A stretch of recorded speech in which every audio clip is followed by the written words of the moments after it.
morning, everybody. We got a viewer, Austin Countryman, asked about in a comment on one of the recent videos about tribe building, MAG members, and sorting the loose change. Asked about leadership and how do you turn the nickels into dimes and the dimes into quarters. And how do you build a leader? So I'm going to give you some brief thoughts on that while I'm in the truck headed to Home Depot. But we'll just jump right in. Some leaders are born, some leaders are made. The best leaders are leaders that are born and then made, in my opinion. We've said all the time, Pastor Joe has preached it 1,000 times, people do not rise to their level of expectation, they rise to their level of training. The more you do it, it's a muscle. The more you lead people, the better you get at leading people.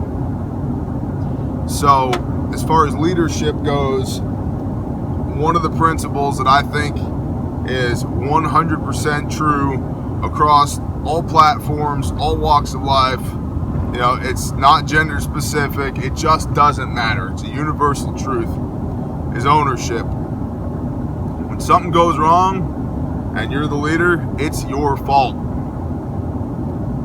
The end. You are responsible for the people underneath you. And even when it's uncomfortable, especially when it's uncomfortable, you take ownership of their faults and their mistakes. You own it. That creates accountability on your end. And when you create accountability on your end and you're operating in truth, the people that you're dealing with, let's say whoever's above you and whatever your chain of command is, whether it's your commanding officer or your middle manager at work or whatever, by admitting that a mistake was made and taking responsibility for it, taking ownership for it, 99 out of 100 times, that person that's over you is going to come to meet you in the middle. There's going to be a synthesis that happens there where they go, you know what? You're right. Yeah, mistakes were made, but I could have done this better. Same thing with the people that are under you, the people that you're leading. 99 out of 100 times they will volunteer to say, you know what? Yeah, I could have done this better. I could have done this differently. If I hadn't done this, then this wouldn't have happened. Then we wouldn't have had this catastrophic failure that led to us having this conversation. The 1% out of 100 that won't take ownership, that's a penny. Kick it to the curb, get rid of it. So that's one of the ways that you can know, is this person worth keeping? If they won't take ownership, if everything is somebody else's fault all the time, the problem is them. The problem is not everybody else. The problem is not the world. The problem is not their circumstance, their job, their city, their house, their car, their, obesity, their whatever. The problem is them. If they're unwilling to take ownership in their own personal lives, they will not do it with anybody else's lives, anybody else's business, anybody else's well-being. So ownership is key for a leader, and it's key for growing people from a supporting role to a leading role. One of the ways that you can grow people from a supporting role to a leading role is by giving them responsibility and holding them accountable for how they use that responsibility, good or bad or indifferent. I would say no change is about the worst outcome possible. Bad is actually good because you learn from it. Making mistakes is a good thing. You learn from it. You learn about the character of the people that you're working with. You learn about your situation and your processes and what you could be doing differently, should be doing differently, and you get better. Good is obviously good, right? Successfully performing the work that's been assigned on time, under budget, whatever situation that may be, that's a good thing. So stagnation, just being dead level, no change up or down, that's a problem in my eyes. That's about the worst outcome possible. But you take somebody who is in a supporting role and give them responsibility over something, and then hold on loosely. Don't be an overlord, but don't be an absentee parent either, right? So hold on loosely, provide accountability, provide guidance when they ask for it. And it's usually more effective to let that person make a mistake, as long as it's not a critical error. Let it happen, and then after the fact, illuminate, here's where you went wrong. This was the mistake that you made, and it led to a series of unfortunate events on down the line because you didn't catch it. We didn't take corrective action soon enough.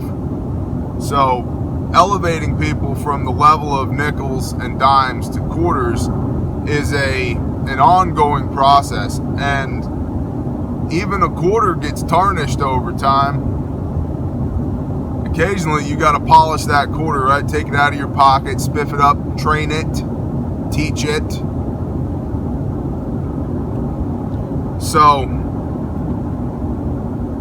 everybody has the ability to get better, myself included. Everybody. There's always room to learn. There's always skills to hone, and you can get better for sure, even if you're a quarter. But growing nickels and dimes to quarters, give them enough rope, let them make mistakes, and then see if they take ownership of those mistakes. If they take ownership of those mistakes, you're working with good stock. You have a good person that you're dealing with.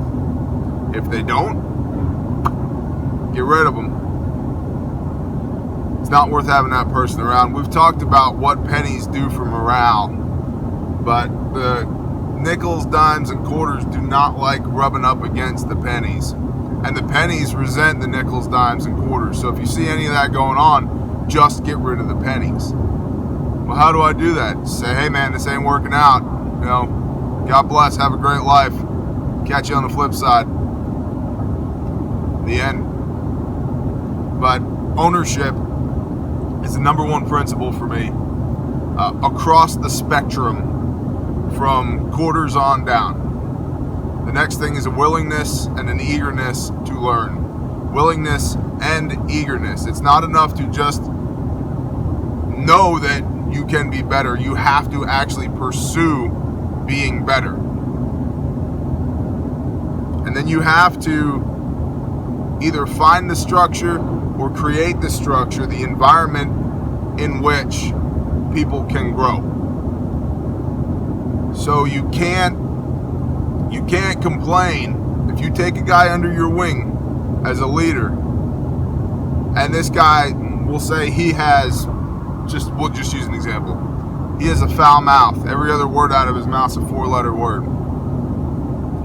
But you are not setting the example of, you're not being the leader, policing your own speech. How can you expect him to watch his mouth when you don't watch your mouth? Right? A leader leads by example. A leader is the first guy off the ass end of the helicopter and the last guy back in. Yeah, I just said a bad word. Ass. There, now I said it twice. So, the leader is not too good to sweep the floors when the floors need sweeping and there's nobody else to do it. But he's also good enough to know that maybe sweeping floors isn't the best use of his time. or her time, and that we have people for that. And that sweeping floors teaches patience. It teaches attention to detail. It teaches humility. And if you can sweep a floor if a quarter sweeps a floor next to a nickel, he's shining that nickel. He's setting an example. So you have to be the example. You have to lead from the front.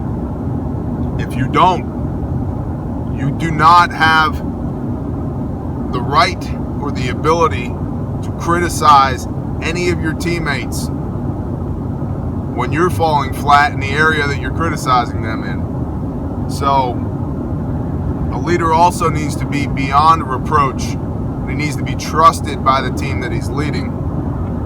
And in order to do that, you need to have context. They need to know that they can depend on you. You need to be the first guy to work in the morning, the last guy to leave.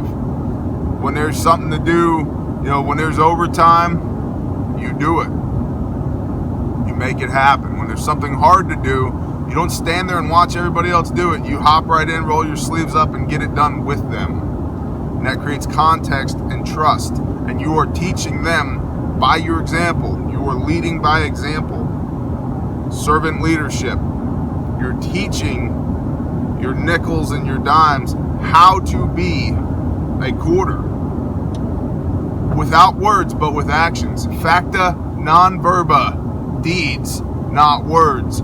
Go forth and do. I can sit in a classroom with y'all for 4 hours and discuss all the intricacies of making a miter cut with a beveled blade on a table saw. Chalkboards, whiteboards, the whole nine. Or I could take you out on the shop floor, grab a piece of plywood, spend 60 seconds at a table saw and show you. And you will get it much faster in 60 seconds because of deeds than you will in 4 hours because of words. Or any other that just pick something. Tactical shooting, bro. We can hang out and watch videos all day long. It means nothing compared to actually going to a dynamic range and working on your muscle memory and putting rounds on target and training fundamentals. Facta non verba, deeds not words. It's an everything concept. It's not just a here and there concept. It's a lifestyle. Deeds not words. And it's a leadership lifestyle. You cannot expect your people to trust you, to perform for you, or to grow in the roles that you assign to them if you're not out there being seen, putting in the work with them. So I would highly encourage you to do that and create opportunities for those nickels and those dimes to step up. Like, one of the things I see a lot with people as they're trying to grow is they feel trapped in their status as a nickel and they really want to be a dime. Sit down with them, evaluate them honestly and critically. Evaluate them. Here's where you're performing, here's where you're not performing. In these 3 areas, these are 3 critical areas that I see with you that we need to work on. Set a benchmark. Say it's a mag. You have no food storage, none. I need to get you to at least 3 months of food storage before I can put you in any kind of even cursory role here at the mag. Minimum. You and every person in your house or that is coming to your house must have a minimum of 3 months of food or whatever. I need to be able to verify that. And when I see that and I see that you're making an effort, now we can move you into this position. Your chief executive officer of canning or whatever, right? So establish a benchmark and then create a pathway for that person to achieve those benchmarks. So there's a risk reward. They have to perform. They perform. You verify that performance. And then you say, all right, you did what I said. You did what you said you were going to do. I'm going to do what I said I was going to do. Now I'm going to move you into this role, or I'm going to reward you with whatever it is that we talked about. And that's an accountability thing. So, and it creates context and it creates trust. They know that they can trust you because you did what you said you were going to do. About the worst thing you can do is have them put in all the work on their end, and then you fail to perform on your end. It's the antithesis of leadership. And once you do that, you lose the respect of everybody underneath you. One time, and it's gone. So another key characteristic of a leader is consistency. You are always there. You always do what you say you're going to do. It may not be the way you said you were going to do it, and situations change, things are dynamic, but you're there.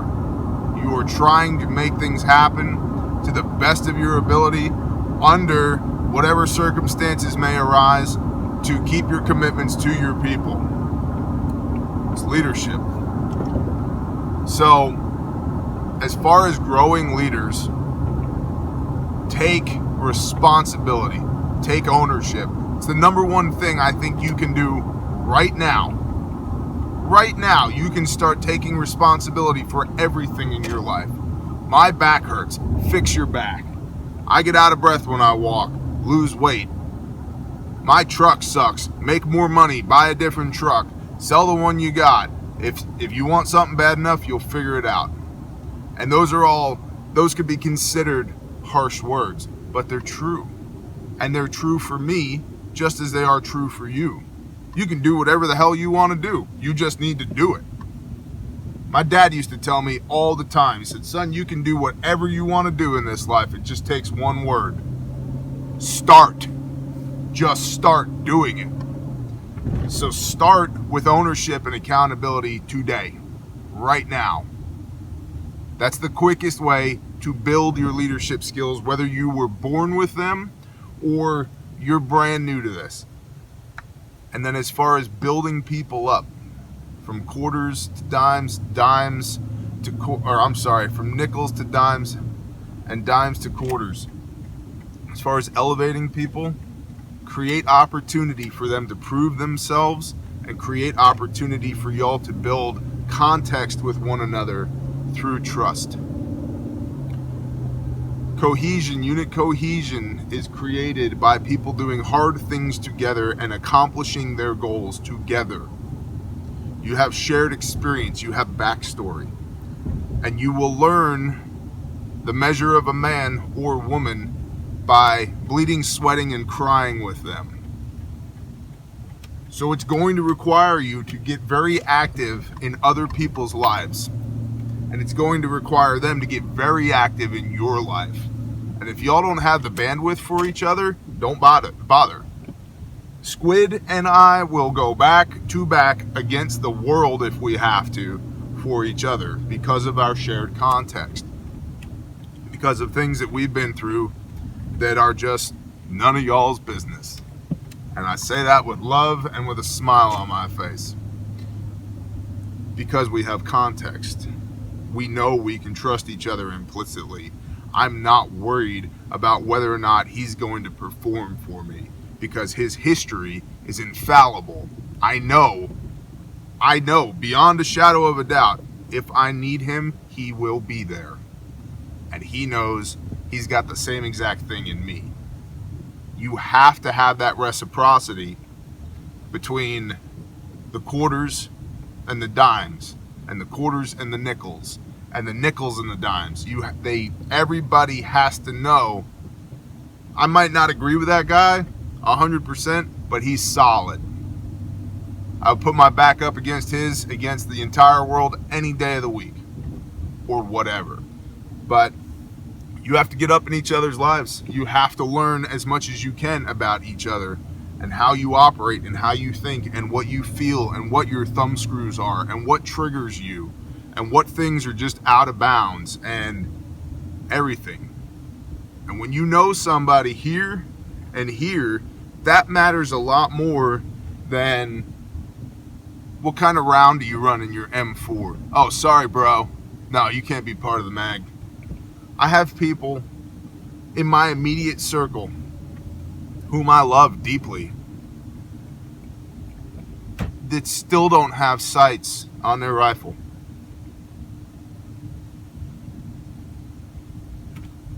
How many times am I going to preach, put sights on your rifle? We need to get it zeroed in. That thing is just a paperweight right now. And they know. and I know that they know, but they bring so much else to the table that it's not a deal breaker. But we will get sights on those rifles. So, how do you be a leader? Take ownership of everything. Start with you. A leader doesn't look for excuses, and a leader doesn't look for scapegoats. It's your fault. And how do you grow people? You allow them to be leaders of a very small area of influence, of a short list of responsibilities. And as they prove themselves with that area of influence over time, and they establish a track record, you grow that, and you grow that, and you grow that. And you coach constantly and consistently, and you get better every day.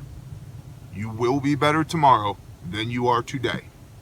If you can do those things, it doesn't matter if you're running a Fortune 500 company, a small country, or your local mutual assistance group.